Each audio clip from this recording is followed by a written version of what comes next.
അമ്മച്ചിയുടെ ഒരു കുഞ്ഞു കടയാണ്. ഞങ്ങൾ വന്നപ്പോൾ എന്തായാലും കറണ്ട് ഇല്ല. എന്നാലും അമ്മച്ചിയുടെ കടയിൽ ഞങ്ങൾക്ക് അമ്മച്ചി ഒറ്റയ്ക്കാണോ? ഒറ്റയ്ക്കാണ്. അമ്മച്ചി എന്ത് ചെയ്ത്? അപ്പച്ചൻ മരിച്ചിട്ട് 10-13 വർഷമായിട്ട് അപ്പച്ചൻ മരിച്ചു പോയി. അമ്മച്ചി ഒറ്റയ്ക്കാണ് ഈ കട നടത്തുന്നത്. ജീവിക്കാൻ വേണ്ടി നമ്മൾ ജീവിക്കുന്നു. ഒരാൾ ഒന്നും പറ്റില്ല.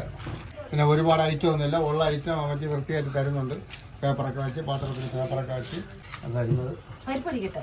പരിപ്പ് പരിപ്പ് രസം മോര്. ശരി, പരിപ്പ് കഴിക്കും. ആദ്യം പരിപ്പ് കഴിക്കും. എല്ലാം കഴിച്ചിട്ടേ പോകുള്ളൂ. ഇനി മീനുണ്ട്, ബീഫുണ്ട്. നിനക്ക് എന്താ മീന് ഒരു കാര്യം ചെയ്യാൻ പറ്റും. ഒരു ബീഫ് തരും, കഴിച്ച് നോക്കട്ടെ. ഏതാ നല്ലത്? കറി വാങ്ങി ഒരു ബീഫ് കറി. ഇതാണ് ചാള. ഒന്നുമില്ല, ബീഫ് വയ്ക്കുണ്ട്. രണ്ട് നല്ല ചാള വയ്ക്കേ. ഇതെടുക്കേ, ഒന്നെടുത്തിട്ട് നോക്കട്ടെ. നിങ്ങൾ പറയുന്ന എടുക്കാം. ഇതെടുക്കട്ടെ. ഏതെങ്കിലും വയ്ക്കാൻ മോന് വേണം? ബീഫുണ്ട്. ഇതൊക്കെ 65 പറഞ്ഞ യൗവനമല്ലേ? ഇല്ലെങ്കിൽ തന്നെ ഈ പാലം ദൈവം കൊണ്ട് തന്നില്ലേ, അതുപോലെ ഇവരെ രണ്ടുപേരെ കൊണ്ട് ഞങ്ങൾ എന്റെ ചേത്താൻ കൊണ്ടുവന്ന എന്താണ് അമ്മച്ചി പറയുന്നത്? പ്രായും വയറും തന്ന ആള് അതിന്റെ അന്നം നമുക്ക് തന്നിരിക്കും. ശരിയല്ലേ? മോൻ ഇഷ്ടപ്പെട്ട? അടിപൊളി. എന്റെ മുഖത്ത് നോക്കി പറഞ്ഞ സന്തോഷായി. ഇങ്ങനെ 10 പേര് പറയുമ്പോഴേ നമ്മളെ ജീവിതം അങ്ങ് നടക്കും.